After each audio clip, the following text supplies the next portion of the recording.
Hello everyone, a very good evening and a very warm welcome to what is part 2 of the Student Guild election coverage brought to you by XpressionFM and XTV. My name is Tom Langley and alongside Florence New, we are your heads of news at XpressionFM, your campus radio station. This is part of our coverage to provide you the opportunity to meet the candidates who will be representing you at the University of Exeter Students Guild. In-person campaigning as well as voting starts from Monday, so this is your chance tonight to meet them for the first time. A huge thank you though to the teams at XpressionFM and XTV who brought you this coverage, so wherever you are listening or watching from. Now yesterday we met the candidates for the roles of Communities and Equality Officer, Societies and Employability Officer and Sports President. Coming up tonight we'll be speaking to candidates from Education Officer and Guild President, but first I'm here with the candidates for Student Living Officer, and now I've got Chloe and Kira with me, so a huge thank you both of you for joining us here tonight. And start off with though, I'd just like you both to introduce yourselves in a 30-second or so, little speech about yourself if that's okay, and I'll start with you Kira if that's okay. Thank you. Yes, thank you very much. Hello everybody, thank you all for coming along this evening. My name is Kira Brooks. I am a third year psychological studies student here at the University of Exeter, and as Tom has mentioned, I'm one of your candidates for the role of Student Living Officer. Hi everyone, thanks for coming. I'm Chloe Beluca, I'm also running for Student Living Officer. I'm a third year international relations student. I also did German as part of modularity in year 1, year 2. I'm foreign, like my background, but I've lived in the north my whole life.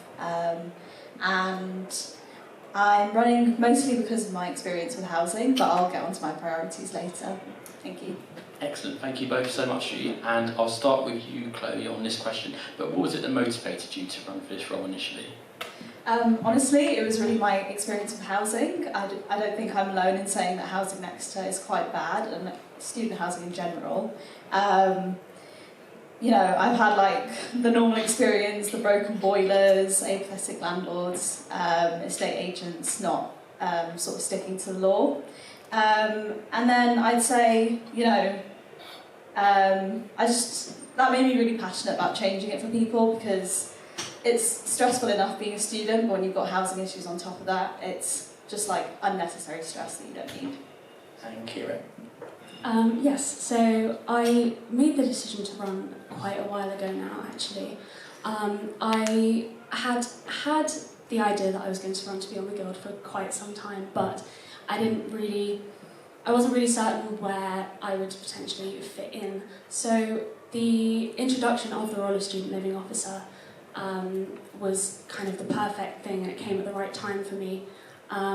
So yeah, I suppose that's why I made that decision. That's great, thank you so much. And I guess at least once we released on to look at perhaps one of the main areas of this role, and that is say with the living element and looking at housing in Exeter. I don't think it's a secret in any sense that housing is very hard to find at points, and also at least in Exeter compared to other university cities it does start a lot earlier. Now at least of this initially, what do you sort of think are the main challenges with the housing market in Exeter? And I'll start with you, Kira. I think one of the main issues with the housing market in Exeter is the fact that it does start so early. I feel like when you're moving into, say, halls, if you're in your first year, moving into halls in September and then having to immediately find people to sign onto a contract with, because all of the accessible and affordable places start going as soon as October, I think it's a ridiculously early start, and that, I think, sets everybody off on kind of the wrong foot sometimes. I mean, obviously it's sort of a private sector, so for the universities to regulate it's extremely difficult, and you know, like Kira said, housing is like, the search for housing starts so early in Exeter, and it's so stressful when you're a first year. There's so little, I found, sort of support to find housing, and it's just really difficult to navigate, and then obviously when you have issues on top of that, I found it really hard to find support. So yeah, I suppose those are the biggest issues, sort of how early it starts and how stressful it can be, and then obviously like rent is so extortionate as well, and you know, I'm sure if you have a lower budget, you know how quickly properties go as well. And so, off that, looking at that, and looking at the support that the Students' Guild here at Exeter does provide, initiatives such as the Flatmate Finder scheme. They do have a housing rights scheme as well, for example, so there are those initiatives out there which the Guild does run. But at least to both of you, how well do you think the Guild has acted in supporting students up until now in at least trying to solve the housing problems? And I believe it is over to you, Clay. I mean, I definitely don't think it goes far enough, as I sort of touched on. Rent is still so expensive, and I know one of the student priorities that was proposed was to sort of have some sort of cap on rent, which I think would be a really good start. And then in terms of support, I had an issue last year, trying to find a house for this year with estate agents, and I looked on the Guild website because I needed support when it came to a deposit, and the link was broken. So, yeah, I mean, I don't think support goes far enough, and the university obviously have pages that you can go to, but it's a lot of links sort of sent in an email. It's not really like a direct approach, and I just don't think it really helps people out that much. Yeah, no, I would have to agree with everything that Chloe has just said. But additionally, I would kind of just like to touch on the sort of shorter and longer term goals that the Guild could be putting in place. So obviously, as much as I'm sure everybody would love to have like price caps on how high rent prices can be, I think that would be something that would have to take a longer term format. So for me, in this role, it would be more about the Guild offering shorter term support and offering something more internal to alleviate the burden of the things that potentially wouldn't be in our control as of next year. And one thing, at least to do with the ongoing cost of living crisis, was, at least from the university, last autumn we saw a one-off winter payment made by the university to support students on incomes below £30,000. We've also seen initiatives by the Students' Guild as well to at least support students through through their advice unit as well, say through the cost of living crisis.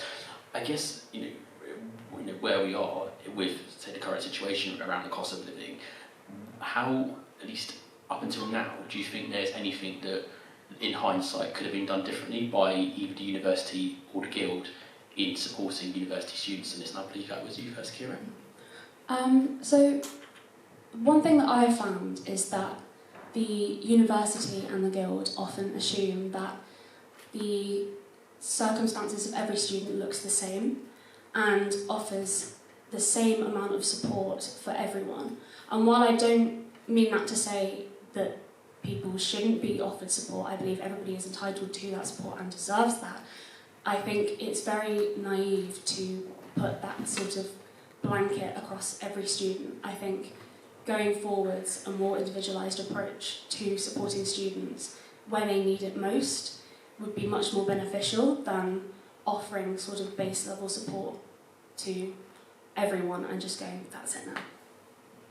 Yeah, as you mentioned, the university do have financial support, but it doesn't really go far enough. If you look at the amount of students and the actual amount of sort of financial help there is, it's just not proportional at all. Like Kira said, it's not sort of easy to find support, and it's also kind of indirect as well. And obviously that sort of feeds into issues as well, like welfare provisions not going far enough. I know last year I had to seek out therapy, and you're only entitled to 6 sessions, which means that you have to sort of limit what you say and really strategically think about it, which makes it really difficult. And I think that's another issue that sort of links into that. And I guess, at least broadly saying, looking at perhaps the broad outlines of the role is at least looking at student safety both on campus but also within the city of Exeter. Now, the university does have its initiatives in how it tries to help students, but evidently there is still a problem with safety, not just at night time, but also including the nighttime economy as well in Exeter. I guess so far, the initiatives that the university has implemented, are they enough? But also, if they're not enough, what more is there to be done? So I was actually looking at this last night. I was looking on the website for the sort of safety initiatives they had, just to update my knowledge. And it's really sort of self-explanatory. It's just like, go walking with a friend, don't walk alone at night. And they do have initiatives like you can call Nightline if you're walking alone, and there's the Safe Line app as well. But that sort of relies on the fact of assuming that your phone's going to be charged. I know if I'm on campus for a really long time and I've forgotten my charger, my phone is going to be dead, and then I'm walking home alone when it's dark. The unibus and other public transport's really unreliable. And I also just feel like students weren't really asked too much about what they think how safety could be improved. I think it's sort of a general issue anyway that students aren't really asked about their views, but yeah, I just feel like it's a bit sort of out of touch, and it's just very general advice that doesn't really help anyone. Yeah, no, I do agree with everything that you said. I think there are a lot of barriers in place to actually accessing the information, and I feel as though having to go out of your way to find the information about the safety initiatives and the things that university already has in place is something to be addressed within itself. I think going forwards we should be actively making students aware of the support that is available to them, so it is kind of demonstrating we are here to prioritise your safety, we are here to support you. And while this year's Guild Officer team have started doing some work on that, I don't think it can be understated how important safety on campus and in Exeter is, and I do still think there's so much further to go. And I guess to both of you, evidently you both saying it's something that's highly important. For both looking at your qualities and the experiences that you've had and gained during your time here at university, what is it that you know, or what connections, or also what skills do you have that could help you in, at least very early on in your role, being able to champion and campaign for this cause? Yeah, so actually within the, so for context, I'm the president of the Feminist Society here for this year, and this year we have been working on launching our campus safety project. While it is still kind of in the working stages, we have had a lot of interest, and in fact some of the current Guild Officer team have also shown a lot of support and interest in that. So I think it goes to show that this is an issue that people are caring about, it's just they are not being given the opportunity to speak about it. So I feel like it's kind of offered me with a unique perspective to kind of go into this role with some more deeper understanding of the issues that we are facing, and sets me up in a much better position to start tackling them early on. I don't unfortunately have any society connections really, and it's very impressive obviously, Kira, that you are the president. But my own experiences have made me really passionate about changing things, like I said with housing. Unfortunately I've been the victim of catcalling in Exeter, and I'm sure many of you might have also been. And I've also walked home, when it's dark. I know how unreliable the uni bus is. And I was also part of a Reclaim the Night march, which was amazing. I walked in this publicised march with several hundreds of other women and allies to improve safety for women and AFAB people, especially at night. And, I just feel like I said, the provisions don't go far enough, and if you did vote me in, I try really hard to get your views across and try and implement change when it comes to safety.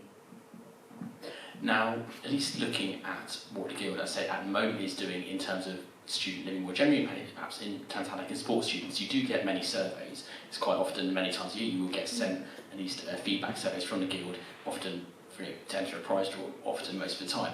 I guess with that, how do you feel that those surveys, how effective are they in capturing student feedback from a wide variety of students? Because even when you look at student guild elections turnout, last year it was only just over 12%. So I guess how effective is it at the moment? Over to you, Kira. I think that it could be effective if it was being used in the right way. If the university have the capacity to reach students and to get their views on the issues that we need to be sorting, I don't seem to see the results of that. Like, there is an awareness that these surveys are happening, but then you stop collecting the data, and where does it go?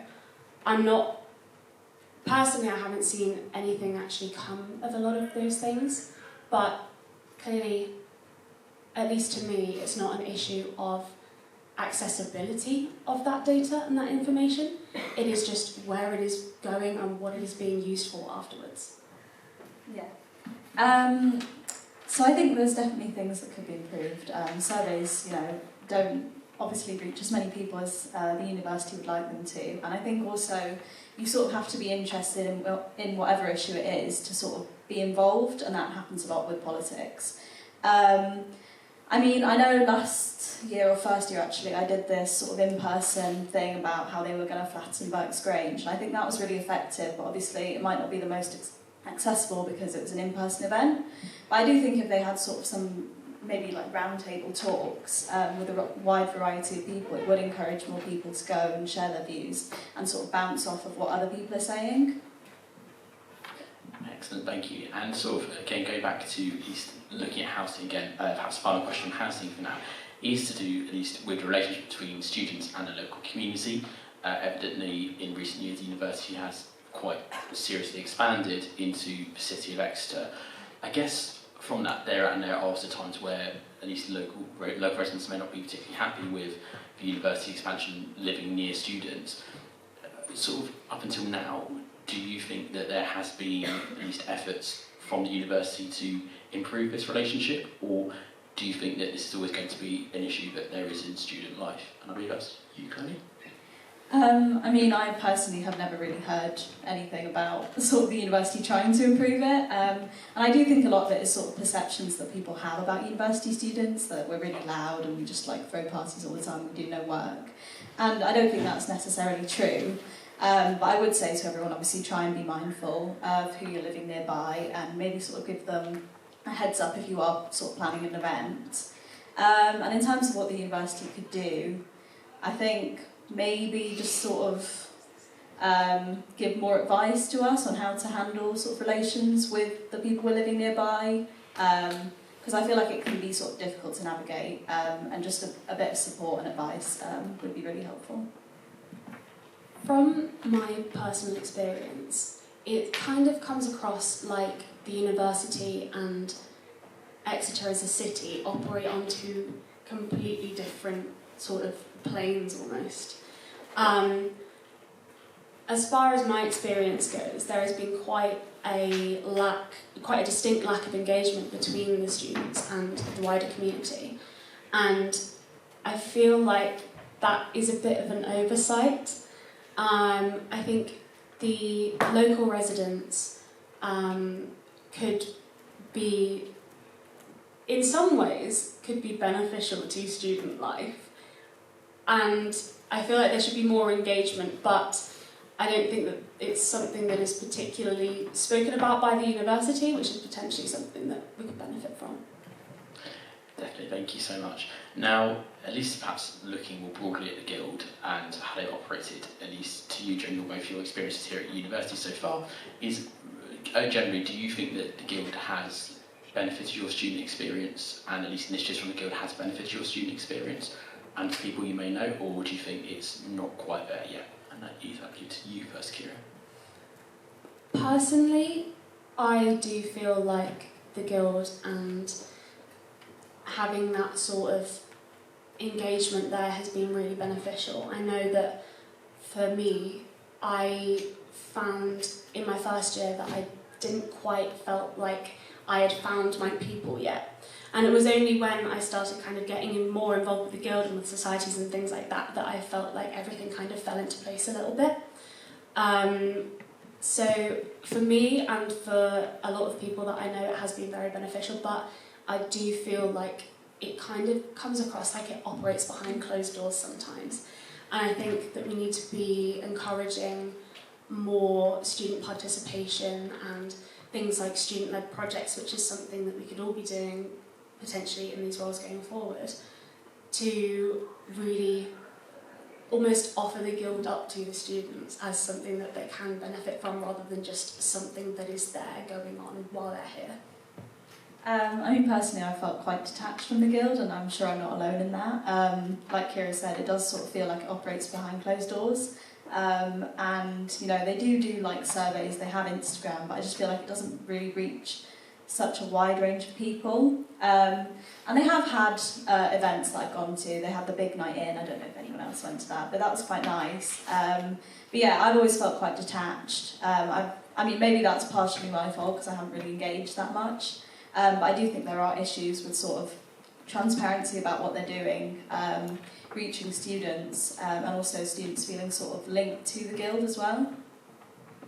Excellent. Well, thank you both so much for that so far. I do want to take the opportunity to open up to the room to ask any questions they may have about this role and to take the opportunity to ask questions to the candidates. And yes, to the side there in the hat. What be ye doing about the scourge of scurvy that be plaguing our students in their lives? So just to to sort of confirm that question, that is relating to how would you sort of, I guess, look at food and how students are able to get a balanced diet in their time at university. And I believe, who was it? I think went to first. I mean, I think that's quite a difficult question because obviously, like, student life in that sort of respect, you know, buying food, buying things you need for everyday life isn't really something the uni has control over. But like I sort of touched on earlier, I do think there needs to be sort of more financial help for students, especially in times of hardship. And I think maybe also partly there should be some money set aside for those who can't necessarily prove that they've been in a bad financial situation but are still struggling, if that makes sense. Because I think that is sort of a barrier that some people face.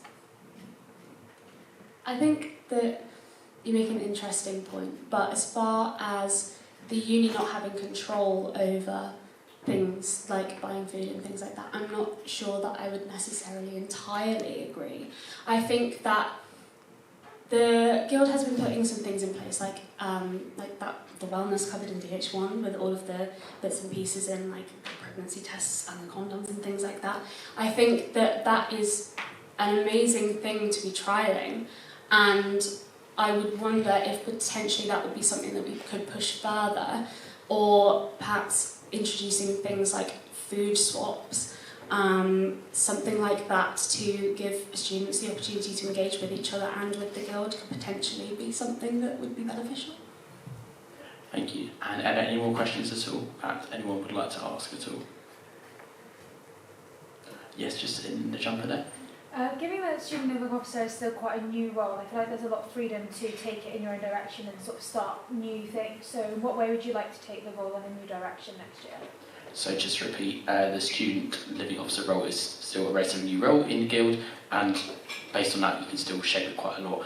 Where would you like to take that in the next year if you were elected? And over to you, Kira. Thank you. Yeah, no, that's a really good question. And actually, the fact that it is such a new role is another thing that pushed me towards running for it in the first place. I think the ability to kind of define the role a little bit more with less sort of expectations in place like there might be for some of the other roles that we have in the Guild, I think would be really beneficial and a great opportunity to really put the emphasis and kind of pass the microphone back to students and hear the views of the students and really take into account what they are saying and what they are wanting from us. So the way I would approach it is to really kind of offer myself up to the students and let them kind of dictate how I would be approaching the role. Yeah, the novelty of the role was definitely something that was really interesting to me, and I do think that the Guild have made some really good approaches, like Emma with the £2 meal deal. I was part of the group chat for that, and I can't say that I was the most useful, but I did offer up my opinion on it, and obviously, ultimately, it's an incredible scheme that a lot of people benefit from. And I think I have, you know, a ton of ideas that I could implement, obviously based off of student priorities and your views. And yeah, it's just something that's really important to me, like improving student democracy, because I feel like we aren't heard enough, and that's something that I really want to change. Excellent. Well, that does bring us to the end of the discussion, at least for now, on the student living officer. So best of luck though to both candidates in your roles. Say thank you so much though to Kira and Chloe for your time tonight. So coming up next though, we're going to be talking to candidates from the education officer role and later for Guild President. Again, a huge round of applause please just to our candidates.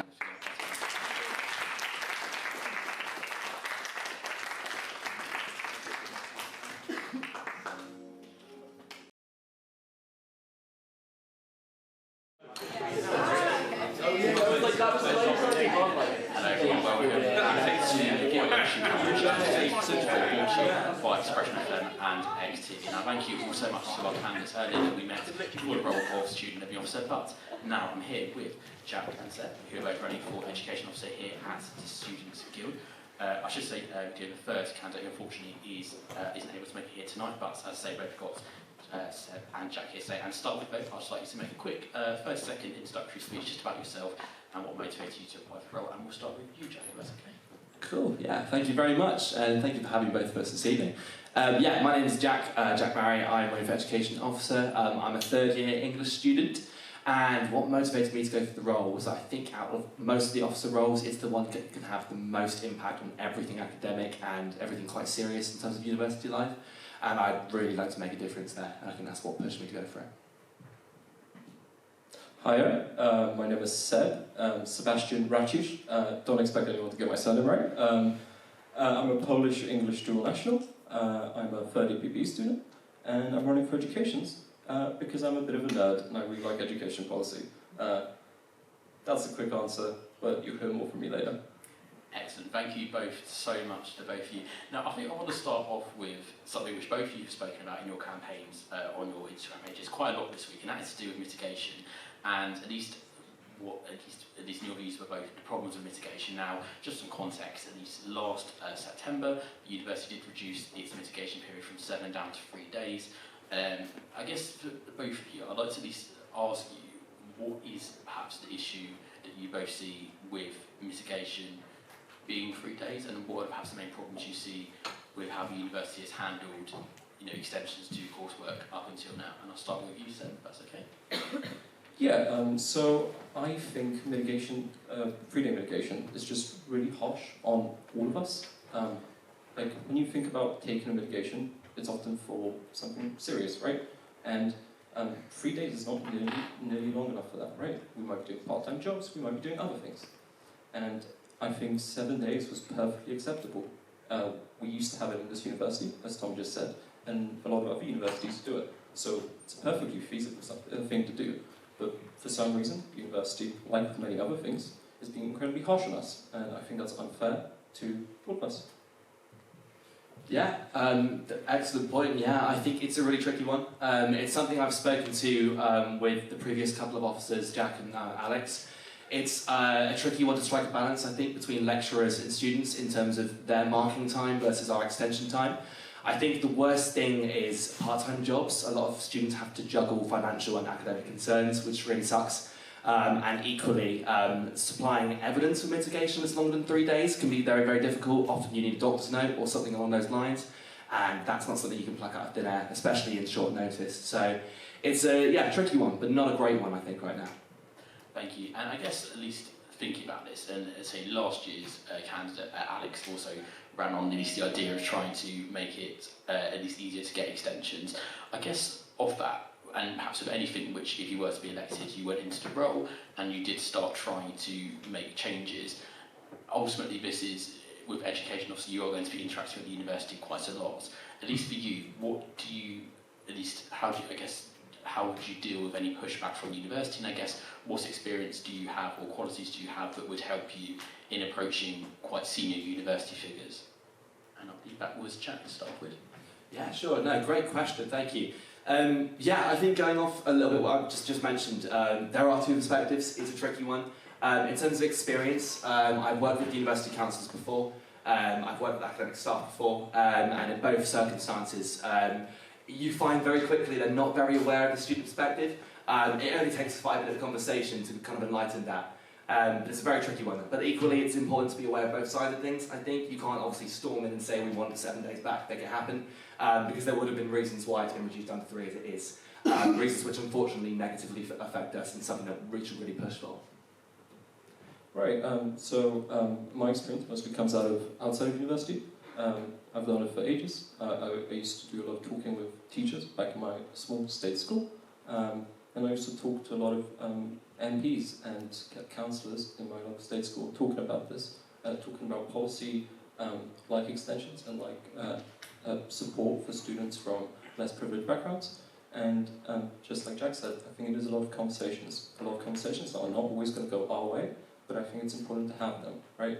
Of course, you can speak to any guild officer, they'll tell you the same thing. We are incredibly limited in what we can do, but I think we need to have some sort of desire to fight and make things different, right? It's going to be a lot of harsh conversations, but I think it's perfectly achievable. Thank you, both of you. Now, what is also quite, perhaps in the past year, the largest impact on educational experience was to do with last year's lecturer strikes and subsequent marking boycott taking place by the University and Colleges Union.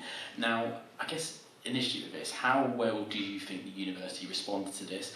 And also of that, how well do you think the Guild supported students in campaigning and being the voice for students? And Seb, we'll start with you on that one. So, to be honest, I think the university could have done better. It's going to come down to the same thing that all the other guild roles talked about, and we're probably going to hear it a lot more. Communication.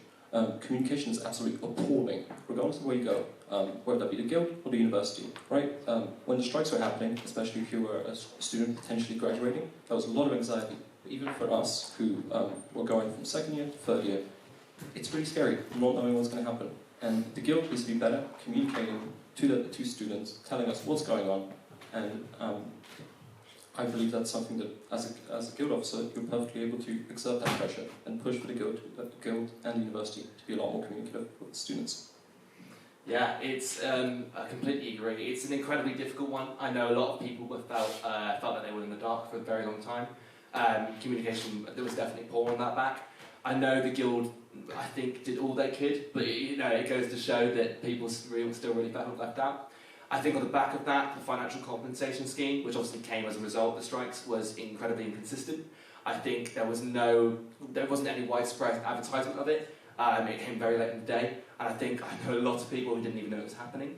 And then when it came down to the actual compensation itself on the back of strikes, because a lot of people obviously suffered as a result of that, it was very inconsistently allocated. I thought it was incredibly inaccessible.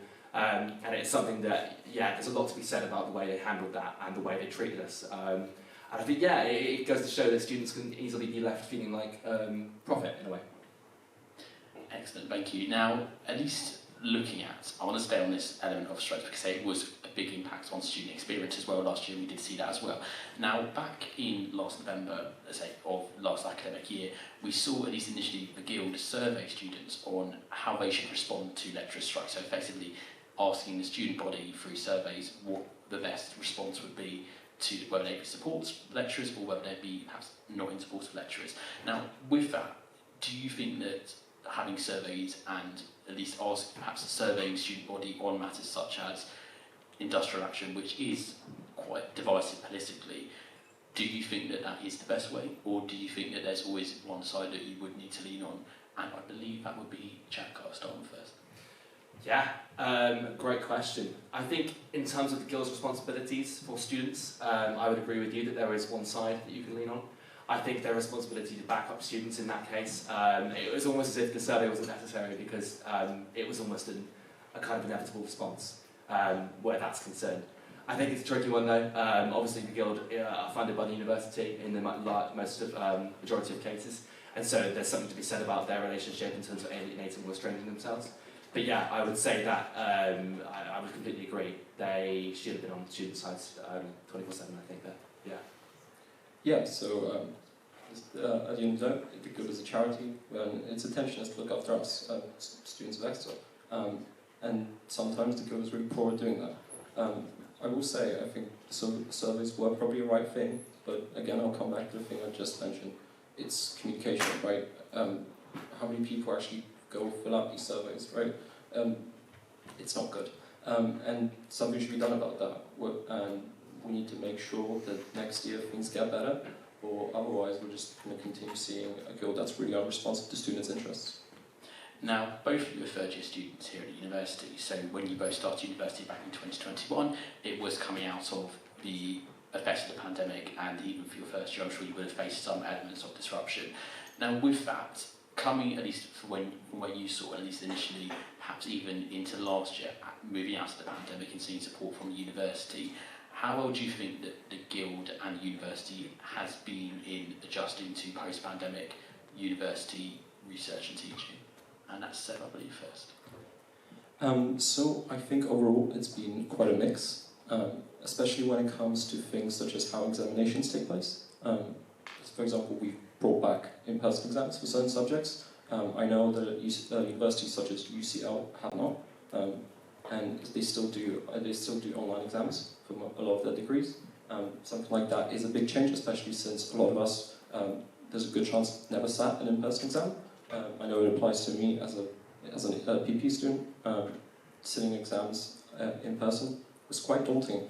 I think other things like mental health support, I think are still quite lacking, and we need to do better when it comes to that, making them more accessible, especially with in-person exams, which can be incredibly stressful to students that haven't done them before. I think the university could have done better. Yeah, agreed. Obviously, our generation and year above, year below and such, majority wouldn't have sat A-level exams, so coming into it, it's a tricky one. I know for English, where I've been studying all my exams, I've done about 4 or 5 in my degree so far, they've all been 24-hour online exams. I know speaking to the kind of heads of department there about that at various points, they've all agreed that they chose to do this on the basis of it was just a better way forward. But I can agree that there'll be incredible inconsistency across other subjects, and I don't think universities have upheld the right support in terms of especially students coming through now who may not have sat their GCSEs as well. And I want to move on now to an element which the Guild does have perhaps a very direct relationship with how students interact with their courses, and that is to do with academic representatives and also student liaison representatives as well. Now, with this, elections generally take place in term 2, but for some sites you don't even see roles having even one candidate run for it. And I guess generally off this, how well do you think that, do you see that as an issue, and what do you think is potentially causing perhaps a potential low engagement from, say, academic reps in relation to their courses and feeding back, giving feedback to their lecturers and their course department? And I believe it is Jack. Sorry, yes. Yeah, no, a fantastic question. I think something that can generally be accepted as affecting us all. Academic reps are a tricky one. I feel like the system is fundamentally flawed. I think going forward it would be nice to see some sort of compensation or some better support for academic reps, particularly as currently their time has to be split between their responsibilities as a student and then as a rep as well. And then equally, because they're not supported in such a way as they could be, they may not be as well known, as well advertised to the people who need them. So yeah, it would be amazing to see an academic rec system that supports students better, because right now I know myself and a lot of people wouldn't go to that first. So yeah, definitely a topic that is, I think, highly in debate right now. Yeah, I actually couldn't agree more. So like academic reps are run incredibly poorly. Most people don't actually know when it's happening, and very few people run in the first place. I know that I've written several emails that have gone unresponded, which is a huge problem, right? We need to make sure that the right people are running for these positions, but we also need to provide them with the right support. I think a good thing to do would be to look at the academic societies that we've got. I think that would be a great place to start. Making sure that people who are generally interested in representing those given subjects, like for example politics or whatever it may be, to make sure that those people are then going on to becoming academic reps. Thank you. Now, I want to also talk about why we've still got some time left in this discussion around, say, the welfare support which is offered for both from the Guild Advice team but also from the university. Now, currently, at least if you do have problems with your course, one area you can go to is your academic hub welfare support team. I guess looking at that, and also as I mentioned just now, so looking at advice team as well in the Guild, how effective do you think they are, and do you think that they are meeting the ever-increasing demands of students at the university? So I feel terrible because every question I'm saying it's the university's doing a bad job, but I think it's true, especially here. When it comes to mental health support and wellbeing support, it's absolutely awful. I know so many I've got so many friends who've been like in really dark places, just unable to do anything, and they felt that they didn't really know where to go in the system, and that's one of the big problems. One of the good things that the student priority study did is to push to make those things more accessible and more noticeable, show students where it is. But on that topic, I also think one thing we have to do is make sure that there's better communication between departments. As far as I'm aware, that's really poor in this university. Other universities do really good communication. When, for example, someone has like a case of bereavement, that is communicate between departments, communicate between lecturers. Our university is absolutely horrific at that. Whenever something bad happens, it's often down to that person themselves to communicate a really terrible thing. And I don't think that's right. And we should, again, look at what other universities do, because they do it better. Yeah, massive. I would agree. Isolation between departments is a significant thing. From my perspective, having worked for the Guild for a couple of years now, and it's something we've also been working on recently in terms of awareness, the advice department, I think, is getting a look at. I think in terms of how people sign up to it and are daunted by it as well, I think it's very easy to be scared off and think you're not as serious or not as worthy of support in the sense of, oh, I don't need a whole half-an-hour meeting. In terms of just giving an email, that amount of support can go a long way. So it's definitely something that needs a further look at, I would say, particularly in coalition with the university. And like you say, yeah, a massive part of our degree, and so easy to feel incredibly isolated there.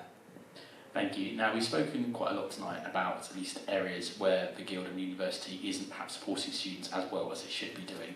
But I do want to at least ask you both one final question before I do open up to the floor tonight, is where do you think the Guild and the university has done well recently to support students, whether that's academically or anything which then goes on to support them academically? And Jack, I'll go to you. Yeah, my first thought goes to study spaces. I know that's a massive thing for those of us who work better on campus, particularly where inaccessibility is concerned, studying elsewhere. I know that obviously Dev House has recently had a massive refurb, and I think opinion is currently split as to whether that's a good or a bad thing. I know that there are more study spaces and seats there. I think that's a good thing. I know there are currently plans in terms of the forum library on the university side to change how some of the bottom floor space is used. Particularly with the law library, I know they're thinking of replacing a lot of the books that are down there and putting them online and opening that up into study spaces. So I'd say there's progress being made there, which is nice. Obviously a massive thing with such a big university with such a huge population and such a densely populated campus. God, what has the university done well? So I think some of the funding schemes are actually quite good. Like I think the General Literature Fund is like an amazing policy, and I'm so glad the university went after it. I think it's other things like the Cowrie Scholarship that helps students of Black and Caribbean origin to get into the university. I think it's schemes like that. I think the Strike Reimbursement Scheme that I mentioned earlier, though not accessible to everyone, it was something much needed. And I'm also a big fan of Grand Challenges. I think that's something that the university is doing a good job at and should continue supporting. Thank you. Now, this is the opportunity for anyone in the room who would like to ask a question at all to any of our candidates, and I'll just go to the back in the white jumper there. So obviously education is a huge part of university life that involves so many people at so many higher levels than just the Guild. Do you genuinely think you'll be able to affect any change at all next year, given how many different committees, different organisations, different levels of teaching staff it has to go through to get to the top and to affect any real change? So to repeat that for viewers, that was a question about, with the university having many structures and many hierarchies, how realistic is it that you're going to be able to ever enact any changes outside of the Guild during your time if you were elected into the officer role? And I believe you spoke last time, didn't you? I'll go over to you, Jack. Sure. Yeah, no, a fantastic question, and something said briefly touched on at the start in terms of how much power and how much of a kind of control we get. I think the key word here is small steps. I know, particularly talking to current officer Alex, you really have to manage a balance in terms of working with councillors, working with the Guild. It's not something, like I said, you can storm into and say, let's make change 1, 2, 3 and 4, because they can easily just say, go home. So it's a tricky one, definitely. But understanding both perspectives, I think, is step one. And you know, looking at what's realistically can be achieved in your year in the role, I think is vital as well. Yeah, honestly, I couldn't agree more, right? Again, like, you will speak to so many good officers, and it really does feel quite depressing because all of them tell you the same thing, that you're incredibly powerless in your role. And that's a really depressing thing to hear, especially in roles that are supposed to represent us. As Jack said, I think it's small steps, and I think coming into this position, as you are coming into any of these positions, you kind of have to hope that you're going to be the one to do something, and without that little bit element of hope, I think we're all kind of going to be kind of lost in all of this. And just finally, before we do end tonight, I just want to ask both of you one final question, and that is, what is the number one biggest issue that is impacting students' educational experience at university, whether that's skill-related or not? And Seb, I'll go to you to answer that one first. I think number one issue is well-being. I think we need to improve well-being access, because I know there is a lot of people out there struggling with a lot of different issues, and they don't really know where to go and talk about them. I think the university has been horrific on it, and we need to make sure that support is there, that people are comfortable talking to the university about it, and I think that's our number one priority. Yeah, I'm going to completely agree. I think well-being is the top thing. More specifically, personal tutors, I think I would touch on in terms of how they're trained as supporters. I know this is something that's often in great debate in terms of what their responsibility is, but in my personal opinion and from what I've kind of found, personal tutors aren't sufficiently trained enough, and so as our first point of call for everything, that is not happening. So, yeah. Thank you both so much. Now, finally, I'd like to invite you to make a final 30-second, very quick speech, just again outlining who you are, but also crucially what skills and what experiences you have that makes you the best person for this role. And Jack, I will start with you. Cool, thank you. So my name's Jack Barry. I'm a Guild Education Officer. I've worked for the Guild for 2 years now, so I already have my foot in the door in terms of where that's concerned. If you want someone who can hit the ground running, I encourage you to #BackJack. I've also worked with councillors and staff before. I've spent time on committees, so little bits here and there of experience that should hopefully help me in the role. Seb. Yeah, so hi, my name is Seb. I've got a long history of fighting for educational policy. Again, as I said at the beginning, it's really boring, but I do really care about it. I think there's a lot of things Exeter does wrong, and I think we need to do better, especially when it comes to hearing all of you guys. I think student representation is at an all-time low, and I think it's going to continue getting worse. If we don't do something about it, God, we don't know where the Guild might be next year. So, check out my campaign. Vote Seb for Education.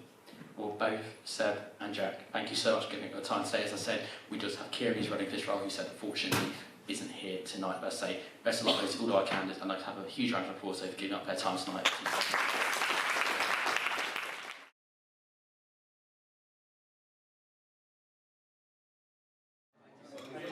Hello everybody, if you could please either take your seats, sort of figure out where you're going to stand.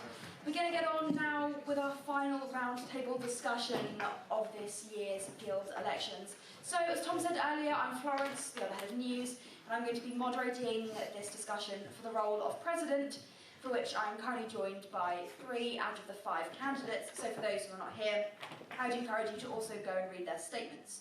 I will start by giving each candidate 30 seconds to introduce themselves. After this, I will begin prompting discussion with questions, key issues and topics that are aligned with this role. It's important to give everyone a fair chance to speak, so I'll be politely asking candidates to finish their statements promptly so we can hear what others have to say. If any candidates speak for more than the 45 seconds allotted speaking time, I will firstly ask them to wrap up their points quickly. If they carry on, I will just quickly jump in, move the conversation on, and go on to the next question because we have quite a lot to be covering today. So I'm hoping to seek that we're looking to have a worthwhile and supportive conversation. We're also going to be taking questions from the audience, which we will give all the candidates a chance to respond to. I'd like to politely ask the audience to ask questions which are aimed at all candidates rather than specific individuals. And if you choose to address only one candidate, then I just won't repeat that question and it won't be asked.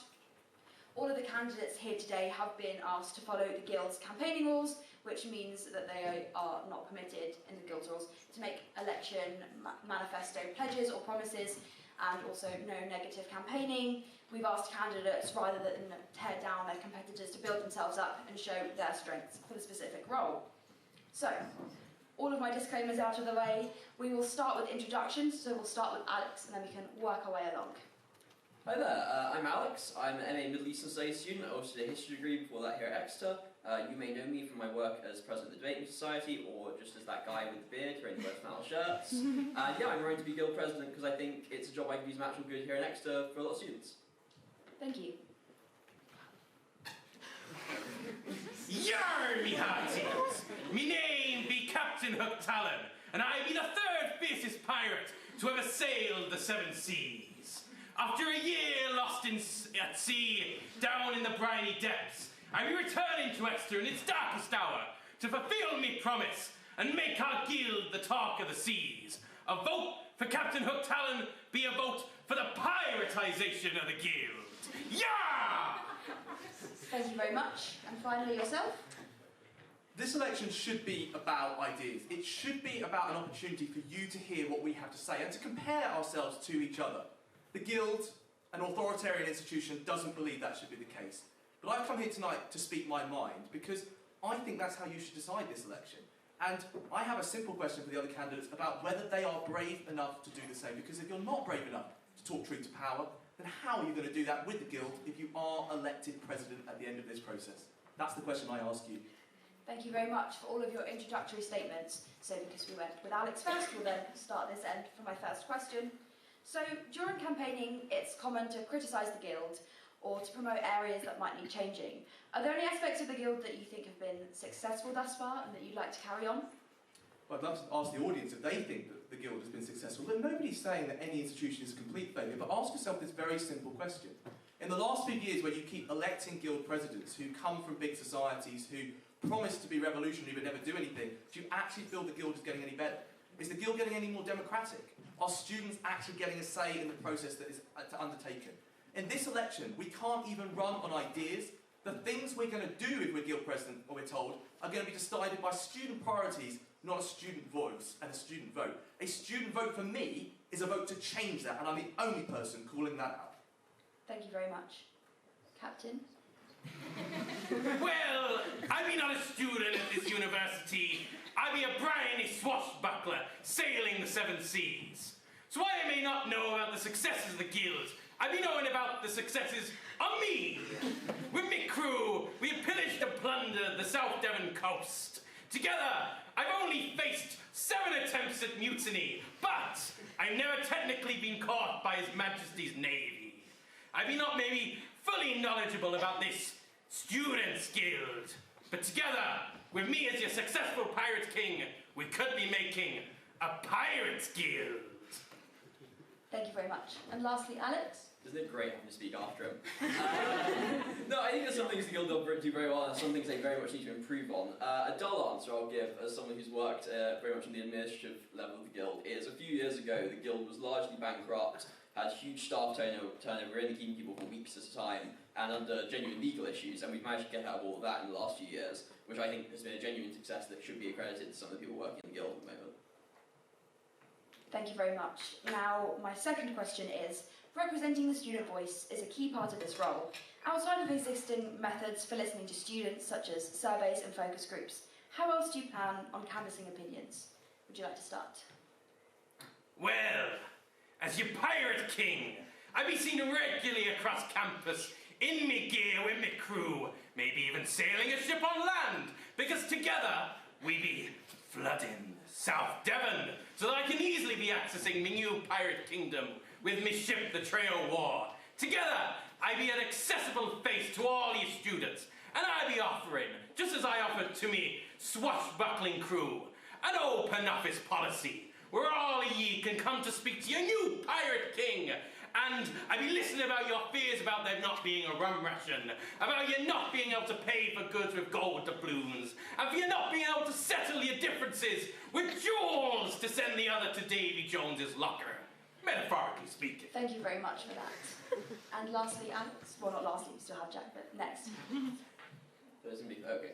I think two main. I'd like to see more of a return to what the Guild would call traditional democracy, and what I would call democracy, which is electing more people to offices who can then represent students. But as a short-term culture change, I'd like to give more access for student and community leaders, especially from those from underrepresented groups, just to have direct access to senior staff from the Guild and the university. I think I was speaking last week to the co-pres of Multicultural Society, and it was insane how little she'd been able to get access to people at a high level to talk about issues like racism in Exeter. I think that's one thing the guild president can genuinely do, because they're the people in those rooms, is bring people with them who have the lived experience to talk about those kind of things. So. Thank you very much. Firstly, let's be clear that we never credit people for just making up for the previous mistakes they've made. It's just common sense to say that that's not good enough. Secondly, I actually agree with what we've just heard in that we do need more access to people in top positions. I go further and say I really don't agree, if the student priorities were to back it up, that we need the lay trustees in the role that they currently do, or in fact guild trustees. I think that generally democracy, you're right with what you just said, but generally, going further, democracy always wins out. Students should make decisions on behalf of themselves, and you guys should get much more voting power over the people that actually pass the policies you have. So many people think that the guild president is actually in charge of the guild, that the person you elect up on this stage will actually make the final call. That's not true, and only under my candidacy will there be anybody that's properly trying to change that. Thank you. So my next question is about the importance of working with the university. So as the guild works with the university so often, the president also takes on this role, how would you ensure that you are working effectively with the university, making sure that dialogue actually does things? Alex? Yeah, sorry, well, I think one thing you need to adopt as a president very early on, and something I've talked to a lot of previous presidents about, is your tone towards the university. And it's very easy to say you want to be super aggressive towards them, but in the end, you need them to fund stuff and do things for you. I think with me, I'd like to be able to have quite an open and friendly dialogue, but also know some of the levers you can pull to get them to do things. For example, students' unions have a lot of influence over the teaching excellence framework rating that the university gets, which they care a lot about. So that's a lever you have available to you to be able to pressure them to make certain changes. So I think that's the art, is knowing how you can pressure them while also being a friendly face who's not going to get kicked out of meetings. Thank you. Jack? So we've tried open and friendly for 30 years and nothing has changed. Now where we are right in what we've just heard is that we can't just go in all guns blazing every single time. And we do need to differentiate between the guild and the university. I have more complaints with the guild than the university. Fundamentally though, Flo, to answer the question, we need somebody who already has relationships and is going to push for things. I've worked with the university on a project to help in schools in North Devon this year, teaching them public speaking skills. I've also sat in the Devon Housing Commission this year and represented the MP I work for, talking to Lord Best, talking to Mike Denine from the university about student housing and the West Park development. We need people that already have those connections, that are in those rooms, because anybody can snipe from the side room, but only some people get to sit at the table, and that's really important. Thank you. And yourself? You know what we do to landlubbers who not play by our rules on this ship? We make them walk the plank.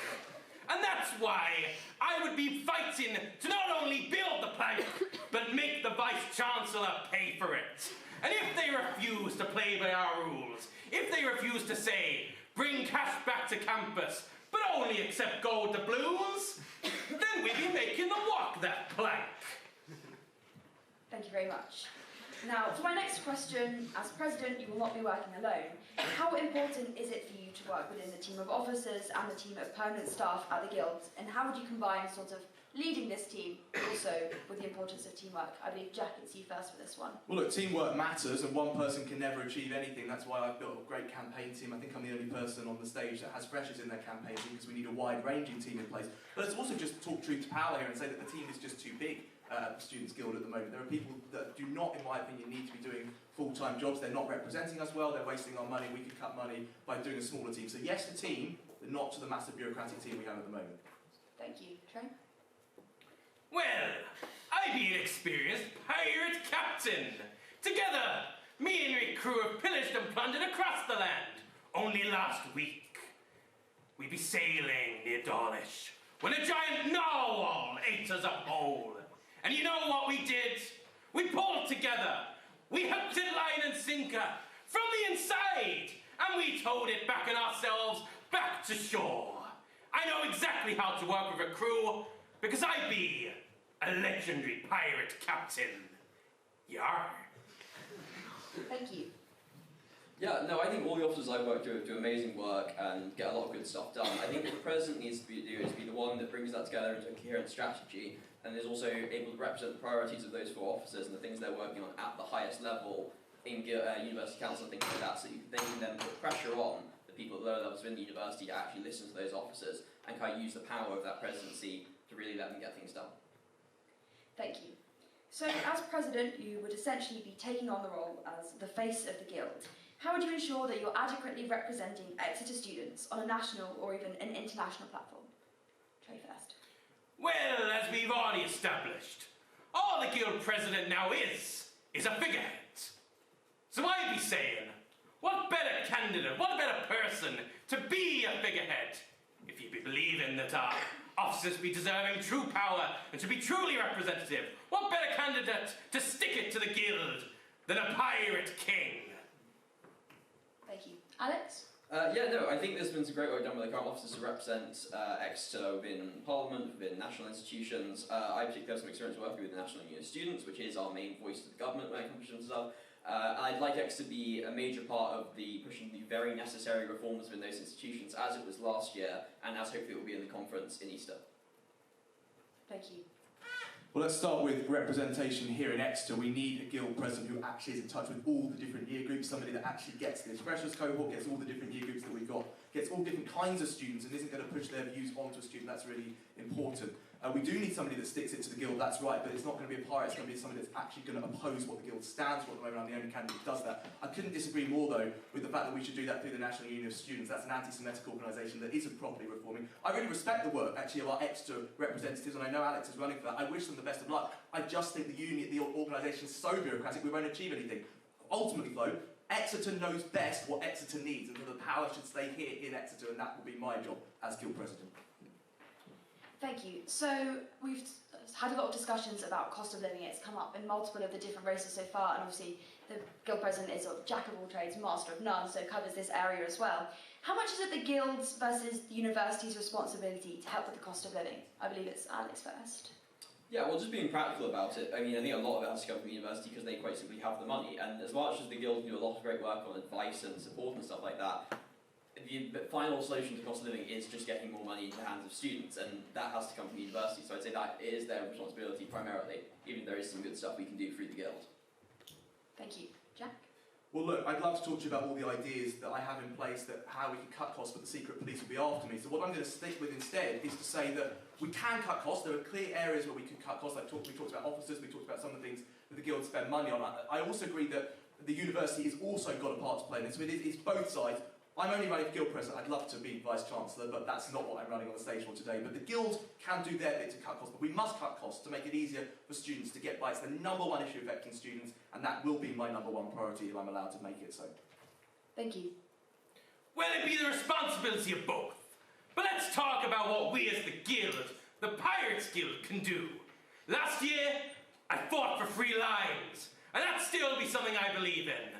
But this year, 2 new genius ideas. 1, I think we should be commandeering the ram and giving you all a bountiful rum ration. And secondly, let's talk about a key expense, alcohol. Well, why not turn our guild staff offices into a brewery and churn out sustainable and affordable guild grog for you all to purchase at a meagre price. Thank you very much. So the guild itself is often criticised for being quite an opaque institution. Are there any ways that this can be improved upon to make it more transparent? And how important is it for students to know what their guild is doing? Jack first, I believe. Well, firstly, how on earth can students feel represented in a guild and understand what a guild does when they don't really understand the roles that they do? Now, Alex talks a lot about being a guild trustee. I think it's really important that we get more coverage of that. The best way to get more coverage of that is rather than the guild handpicking the people they want to do that job, actually make that a democratically elected position. That's something I would love to see. More openly, though, the guild can't just keep sending email after email after email and hope that students get it. They need to modernise, they need to use more social media. I know they do a bit of that, I think they could do a better job of that. They've got to get with and understand students, but fundamentally, they've got to stop telling students what to think, and they've got to start engaging with students of all different sorts of backgrounds before all students will buy into the Students' Guild. Thank you. Please be repeating the question. So it's about the guild being quite an opaque institution. Could it be made more transparent, and is this important for students? Yes, I fully believe in that. I mean, as your pirate king, you would always see me striding across campus, cutlass in hand. You'd see me at your graduation, a pirate king sending you off into the wide great open. Yes, I be believing that as your pirate king, as your guild president, we can reduce that opacity. I do not know how to pronounce these long, complicated words, by me simply being a foot on the ground and hopefully not losing one, so I would have to hobble around on a peg leg.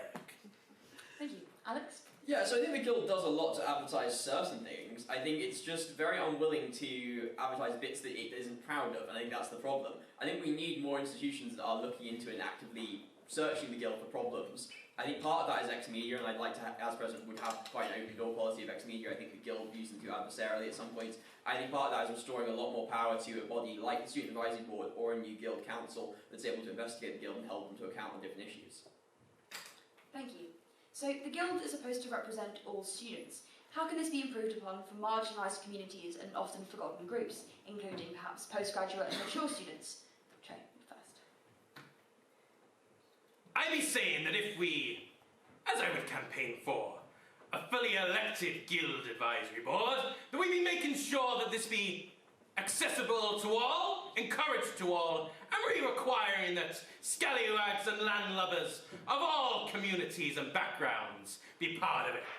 Because only by voting for Captain Hook can we be creating a guild that works for all. Thank you very much. Alex? Yeah, I mean, I think first we should probably, the elephant in the room of, in terms of representing all students, we're not brilliant in terms of the candidates for this race. I think the greatest diversity we have up here is in clothing. I think one thing I do like the Guild's doing is setting up an International Student Advisory Board. I'd like to push them to do the same with things like St. Luke's and postgraduate students, just so they have an institution that is specifically representing certain student groups that just go unrepresented and can hold us to account. The other thing I'd like to do is what I talked about earlier, which is giving leaders from different communities the opportunity to get into rooms at the top of the university and the top of the Guild so they can actually speak about their lived experience. Thank you very much. Let's cut politics firstly so that everybody feels represented, because only when we don't push ideas onto people does everyone properly feel represented. Let's actually get freshers involved in this process. You know, there's no first or second years, I believe, running for any of the positions. They don't feel welcome. At least in my team, the majority of my campaign team is freshers, so I'm reaching out to that community. But fundamentally, how can we represent everyone until people feel that these elections are proper? And these elections can't be proper till we can actually run on ideas of how to better represent people. I'm the only guy properly calling out the election process, and I'm the only one that's taken the fight to the consensus and beaten them on occasion, so you know I will actually keep fighting every single time. We need a fighter, then we all agree we need more democracy in the Guild. I'm the only one that always takes the tough fight to people, and that's why you can trust me. Thank you very much. So we sort of discussed a little bit about the Guild perhaps not being the most open institution, but another issue that is often faced is that of low engagement with students, with many Exeter students having limited involvement in Guild activities or even societies. How can these students be reached and understand what the Guild does, specifically those who might not be a part of a society? Alex? Yeah, I think there's two layers to it. One, I think we can put a lot more money and resources into outreach specifically, if I'm allowed to say that, I don't know, to engage with communities we don't already. I think part of that comes from using advice boards to kind of look into what issues those communities are facing. Like I say, I think the Guild's starting to do that with international students, but there's a lot of other groups they're not doing it with. And beyond that, with these elections, I think part of the problem we don't get engagement is quite simply that people don't see the importance of these roles anymore because so much power has been taken away from them. So I think, yeah, starting to return more power to these roles or similar ones would be a good first step to getting people better engaged with Guild elections. Thank you very much. Of course, a fully democratic process is going to get people to trust more, so that's why we need to scrap the lay trustees and Guild trustees should be elected. I think actually having more representation for societies in that process as well, maybe having people come from societies to do that. If we are going to talk about money, because I think Alex is agreeing there the rules are stupid, that if we are actually going to talk about money, I think putting money into actually new start-up societies, allowing people to start up societies. I'm the only person on the stage to start their own society, I know what that process is like. But fundamentally what we need is real change. We need to change the way that we do the process, and we need to represent better, and that is what I'm striving for. Actually putting freshers, first years, second years, third years, fourth years, all on the stage to be part of the process to make the Guild more democratic. Only then will more than 12% of people actually bother to vote in elections, and that's the key thing we need to drive up. Thank you very much. First point, me alter ego started a new society this year. But secondly, the real reason we may not get an engagement be fear. There be a beast that prowls the streets of Exeter during the election period. Its white fleur glistening in the moonlight. Its name, the Vote Goat.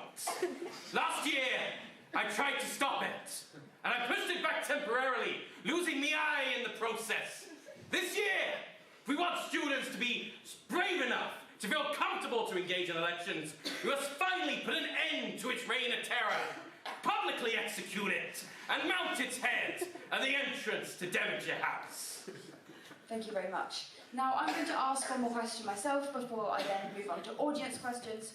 So my final question is, it's quite a broad one, so take it how you want to take it. What key campaigns would you like to see the Guild undertake in the next academic year? Jack, I believe it's you first. Sure. I'd like to see them campaign to actually represent better. I think we need to talk about all different sort of societies and groups. We need to have months and weeks that represent all different communities. I think just for one example, we could do more, or two actually, I'll give you two. We could do more to reach out to the athletics union, work close with the athletics union. That's something I've talked a lot about in my campaign. Also, I think we could do more to promote religious festivals, because that brings people together. There's just two issues that I think the Guild could do much more to focus on. Those sorts of things matter. Don't push our views on people, but make sure we represent all different communities with their issues, their festivals at different times of the year. Thank you very much. Which was it? Trey next. Okay. Who betrayed? I'm Captain Hotel. As a pirate, the only true non-consensus candidate, I be believing in campaigning for the things actually affecting students. I believe in bringing cash back to campus, but only gold doubloons. I believe in giving you all a rum ration to ease the cost on your pockets. I believe in turning our Devonshire House offices into something that will create impact for you, a brewery.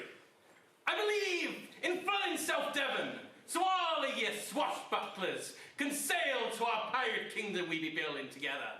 But most importantly, I believe in a campaign to put an end to the terror of the vote goat. Because I believe in this strongly, because this year, while lost at sea, I discovered it killed me father. Thank you. And lastly?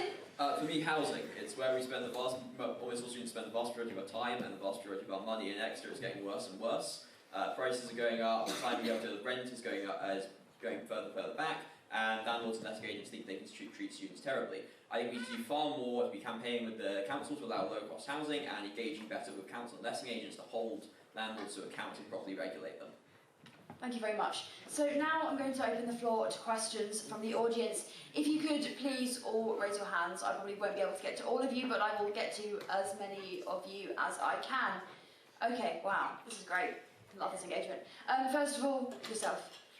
Yeah, so I'm lucky enough to be on the committee for society, and I've recently started kind of organising events in a team. And one thing that I think a lot of committee members, certainly not all, will say is that it can often be months in advance that they have to start planning things. I'm just wondering, as guild president, working with permanent staff and other elected officers, what you do to make the event kind of planning and organising business easier for all societies, whether or not it's the big ones or the small ones. So just for the sake of repetition, this is a question from the perspective of a committee member trying to make the organisation of events and activities easier for all societies rather than it taking months. So for now, I'm going to begin with Alex, but for the sake of fairness, we'll reverse just briefly the order of answering questions. So Alex, would you like to begin? Yeah, sure. Firstly, your event with Lord Wolfson looked really cool the other day, so I had to say. No, I think I completely agree. I'm on my third year of community activity. I'm co-president of quite a big society. I think two things. One, we can do more to lower the administrative burden on societies. There is a minimum, obviously, just legal requirements as a charity of what we have to have, but we can lower it as much as possible. I think getting rid of regular risk assessments and replacing them with annual risk assessments was a great first step last year. And secondly, I think the activities team is weirdly understaffed for the group that provides, by the Guild's own statistics, about 80% of our engagement with students. Like, the fact we don't put more money into that and more people into that to be able to process things and support societies better is very strange to me, even if I'm not allowed to say I'll change it. Thank you very much. Yourself? Well, I be having two things to say. One, red tape. I can physically cut it with my sword. But secondly, let's look at managing your finances better. Because I think, instead of using these online financing systems with invoices and weird guild systems, let's do it all with physical gold coinage. Thank you very much. Jack? Thanks for the question, Felix. I think it's really important that we understand that there are two tiers of society on campus. There's the societies that the Guild likes and there's the societies that the Guild doesn't. I'll get booed if I use the word consensus again, but you know what I'm talking about. The important point is it's got to be fair. It can't just be that the big societies have in relationships with the Guild often have people on their committees that are working in the guild. They get their risk assessments approved even when they don't meet the 15-day deadline. Other societies don't. We need to equalise that system. We need to have a fair system for all. And we do need to make it easier for speaker approvals to go through the risk assessment process, particularly where we have repeat speakers who have very recently been approved by the guild anyway. I think they can be put through much more quickly when there hasn't been extenuating circumstances to change the risk level of that speaker. Thank you very much. More questions, please do indeed raise your hands. Gentleman at the back with the glasses. Yeah, hi. So there are places to go out, like the Ram, Lemon Grove. They're not very good and they're really, really expensive.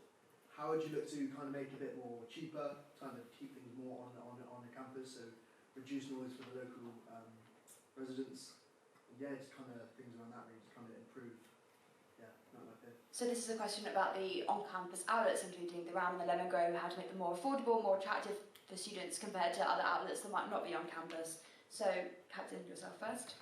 Well, first we must be understanding that because the guild did a little bit of naughty tax fraud, which obviously as a pirate king I support, we no longer own any of these institutions. But what I do believe is what we can do for you is if we work together, unite as a pirate kingdom and a crew, we can be commandeering the Ram and giving you all bountiful amounts of rum and grog. Thank you very much. Jack? Well, look, my campaign has been all about telling truth to power, and that doesn't just mean the guild, it means you. You won't want me to say this, but we can't bide around that. We don't have the money to do it. We should be honest about that. It is a terrible shame, and what we just heard is absolutely right. The guild committed tax fraud, they had to sell all their assets. They don't have it anymore. I'm not going to give in to the guild and say they've done well just because they're not committing tax fraud anymore. I hold the guild to a higher standard than that. So I'd love to be able to tell you we can help. We can't. What we can try and do is gradually reduce costs and then look at ways that the guild could spend that money in helping students, particularly students from the lowest incomes, with more money to help them if they need to buy outlets on campus. I think that is a good common sense solution we could achieve. Thank you very much. And Alex? Yeah, no, similarly, just realistically, we're not getting the Ram back anytime soon. Even if we did have the money, integrating a multi-million-pound business back into the guild is a very long-term thing. I think the guild's reviewing like a 5-year strategy next year. I'd like to get commercial control back into that as a long-term part of the planning, but probably not when anyone in this room is still at university. I think one thing we can use the cost of living generally is to support more low-cost outlets on campus, things like the £2 meal deal. I think it's the best thing the guild's done in a couple of years now. I think we should be trying to see more of that, so people at least have a low-cost option available. Thank you very much. More questions, please. Oh, so much choice. With the ribbon in the hair. As Guild President, what would your relationship with X-Media be? So that is, as Guild President, what would your relationship with X-Media be? Jack, is it you first? Can be if you want. I'm actually really confused by this system. Yeah, I know, I'm so sorry. Sorry, so I really mind. Jack. I want to work with X-Media. I think it's important that we have a strong media presence on campus. But again, I say we're going to talk truth to power. I think we need a media that people trust. I think the lack of engagement in the media is because people don't feel it's fair at the moment. And I do appreciate that the Guild have been very involved with me on this issue. You all know my story. You'll have seen it.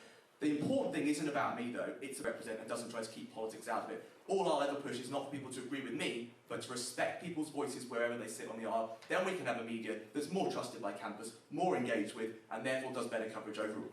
Thank you very much. Captain? I be wanting a camera following me at all points, because we can make you a lot of buck if you'd be creating a documentary about the captain. Also, very quickly to stop me ending up in jail, the Guild technically didn't do tax fraud. They didn't pay VAT on hot food for about a decade. Don't come for me, Alison. Thank you very much.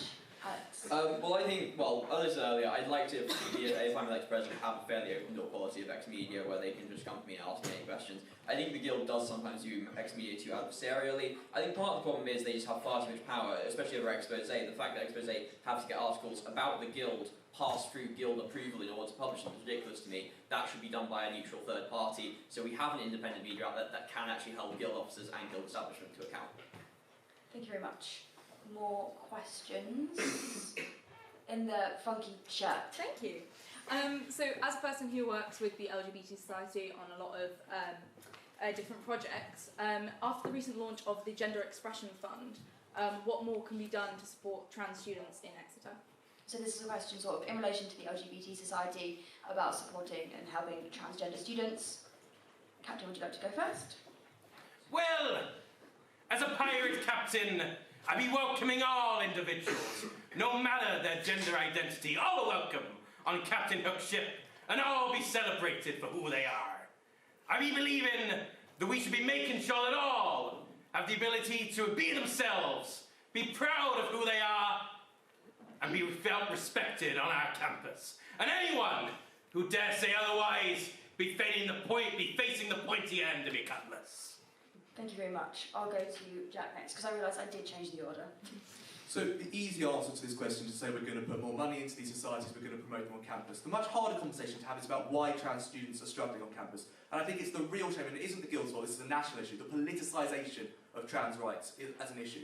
How do we get rid of that? We try to make people, whatever their politics is, feel welcome on campus, take the politics out of the Guild, so that everyone feels their views are welcome, and there's less need for tension politically on campus. Because tension politically on campus always leads to minority communities, particularly, I would say, trans people, as the ones that lose out, and I don't want to see that if I'm Guild President. Thank you very much. Alex? I think the Gender Expression Fund's been a great first step and a show of support for the trans community. I don't think it is nowhere near enough. I mean, it's about £80 a year, I think it is, which is still far, far below the cost most people face in transitioning. But I think the biggest thing is I know so many trans people in Exeter who've been victims of transphobia and bigotry. I think the two things you can do to start to address that is, one, train student leaders a lot better, so they're able to intervene and support victims of that and prevent instances of that, and two, reform the reporting system, which currently is awful, and currently puts huge roadblocks to people being able to report the awful things that have been done to them, not just in transphobia, but from all minority communities as well. Thank you very much. Questions once more. Flannel shirt. The university takes lots of money from bad actors, Shell Oil, fascist petrostates like the UAE, lets arms dealers into careers fair, takes lots of money from polluters like Southwest Water. What would you do to hold the university account and not take money and support companies engaging in such horrific activities? So this question is about the money that the university receives from quite controversial actors, whether that be Shell, whether that be sort of missiles and armed people being let into career fairs. I hope I got your question right. We'll begin with Jack on this one. Well, I'll say at the outset that you're not going to agree with me on this, but I said I'd talk truth to power, so I'll be honest with you, I just disagree with the question. Some of the groups that you've labelled there, like Southwest Water, it's important that we have partnerships with local companies. They are the only water supplier in the Southwest, whether you like it or not. It's the more fundamental question. Do students care more about reducing their costs, or some companies that they might not support? Now, I don't have the polling on it. My gut says that the most important thing, and we said this earlier, is cost of living. I'm not going to sit here and make cost of living worse because you're unhappy with the companies that we're bringing money into. You want to go and find me some other companies we can get money in, I will accept those. But I am not getting rid of money so that you all have to pay more to be here on university. You already pay £9.25 every single year for your fees. We are not going to make that worse under my administration. Thank you very much. Alex? Yeah, I hadn't heard about the arms dealer one. Yeah, great performance next You up. see like Boeing and BAE there. Oh, okay, that makes sense. Sells to Israel. No, okay. Yeah. Well, I'd say I disagree slightly with Jack. All the research I've seen done on these things shows that the money almost never goes to students. It goes to research projects. In Shell's case, for example, carbon capture projects, which I think distract from real solutions to climate change. I think what the Guild should be doing is supporting student-led campaigns to fight back against these things. Whether the Guild should be taking their own individual stance on it, I think they should, because I think it is a student-based issue, but certainly they should be supporting campaigns like Shell Out. Thank you. Jack's asked if you can quickly respond. Yeah, just 2 points. I respect what Alex says there about the idea that the Guild should get involved and they should fight for students. I think he's right. 2 points we should note though. Number one, some of that funding did go to helping students. The Middle Eastern and Arab building, which Alex will know all about, he's a great student, does very well in that subject, was funded by money that came from the Middle East, which this question is saying it shouldn't have come. Secondly, I've got to disagree that the Guild should get involved in political campaigns. The Guild should not be involved in societies like Just Stop Oil who are actually breaking the law by standing on top of the Forum building, and I think students will be with me on that one. I don't think I said Just Stop Oil, to be fair. That would be an example. Okay, thank you. We'll give the captain his chance to comment on this. Thank you for finally letting me talk. Now, as a pirate king who spends much of his time across sea, I'm not fully aware of everything you'd be talking about. But I do know about Southwest Water, about the way they pour sewage into Miss Seas. And I'd be saying, yes, we shouldn't be taking money from people like that. But you know what? I'll be the only candidate who has an alternative. Let's pick up our cutlasses. Let's jump on board the trail war. And let's 1, search for booty. And 2, pillage and plunder other students' unions across the land.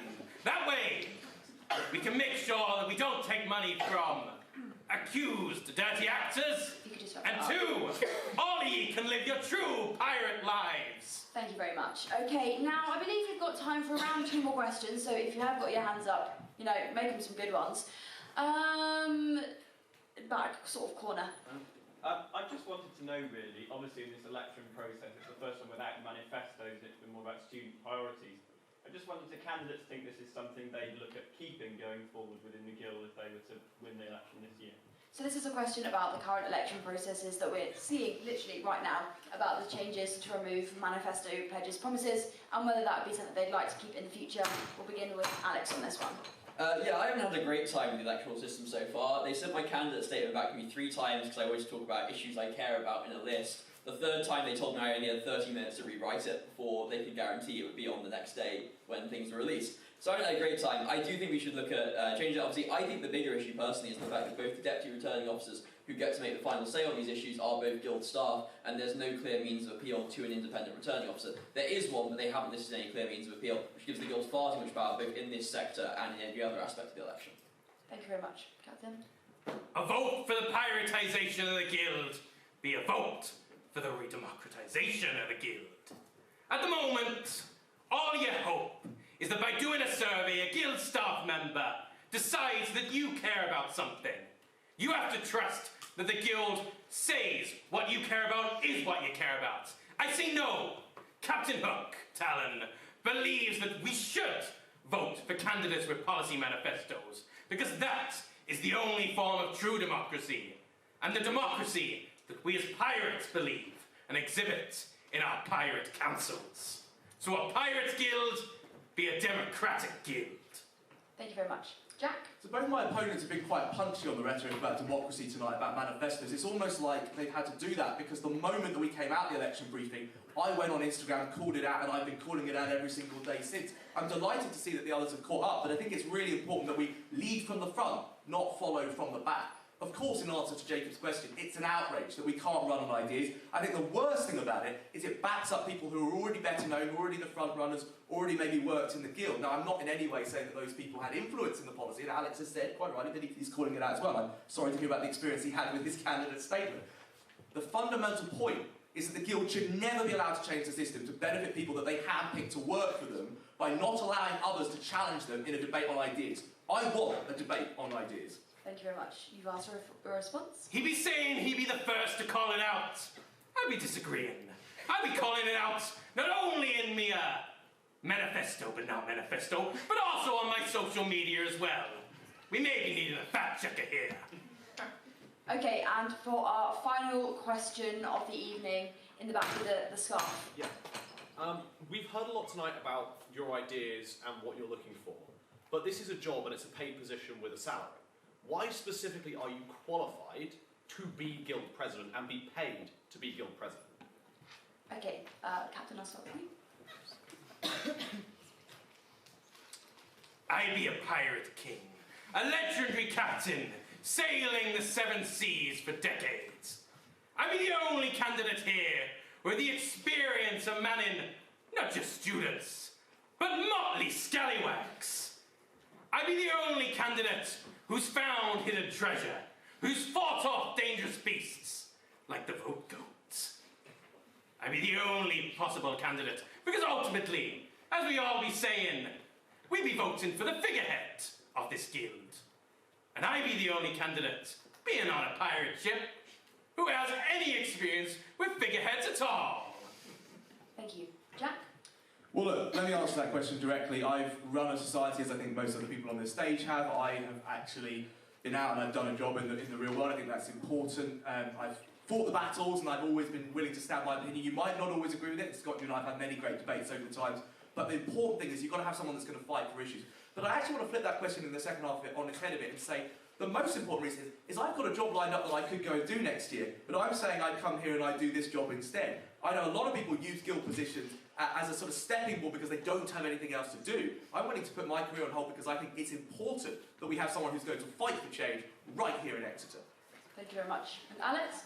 Yeah, I mean, I've done several parts of the president job before. I've represented Exeter National Youth Students. I've sat on the trustee board, which are very important aspects of the job. I've also led a large society and campaigned on issues like gender safety and housing. I think all of that has given me the experience to use the system as deeply flawed as it is, but it is the reality of the system to genuinely deliver change for students here at Exeter, which is what we get paid to do. So that's my me. Thank you.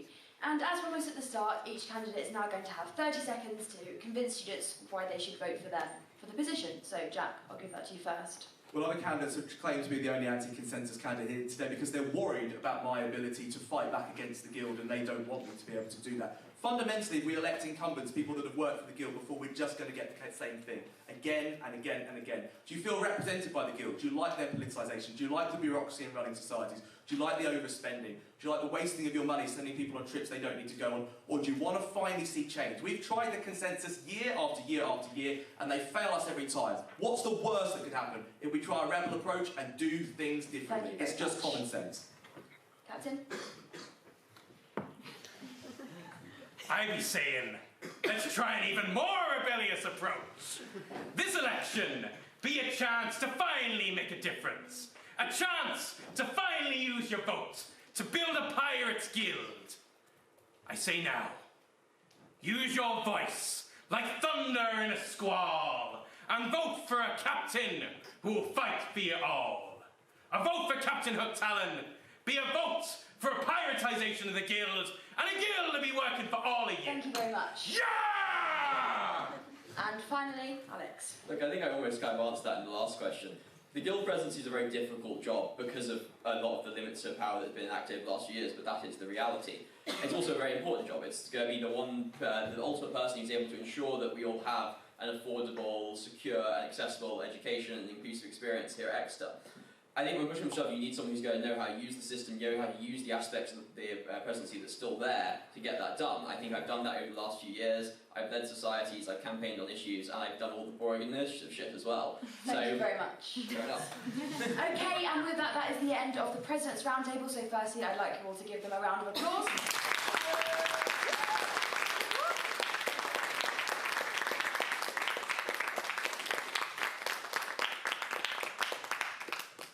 And thank you all so much for coming this evening, for watching and for listening. This has been the last of our roundtable discussions. If you've missed any of the conversations, you will be able to catch up by searching XpressionFM News wherever you get your podcasts, and on XTV Online on YouTube. You can also listen to our individual interviews with candidates by searching XpressionFM News. I want to say a big thank you for everyone who's contributed to our coverage of these elections so far. So a thank you to XTV, especially Station Manager Tom Swanser, and all our other techies and useful people, including our Social Manager at Expression, Ali Thorne, and Joseph Terry. And of course, I could not do this without thanking Tom Langley, my absolutely fantastic other head of news, who has just been such a rock throughout this whole process. So voting opens this coming Monday and it closes on Thursday the 1st of February, with the results being released on Friday the 2nd. Do keep an eye out for in-person campaigning, which will begin on Monday, and of course, please do vote. Thank you and goodbye. Yeah!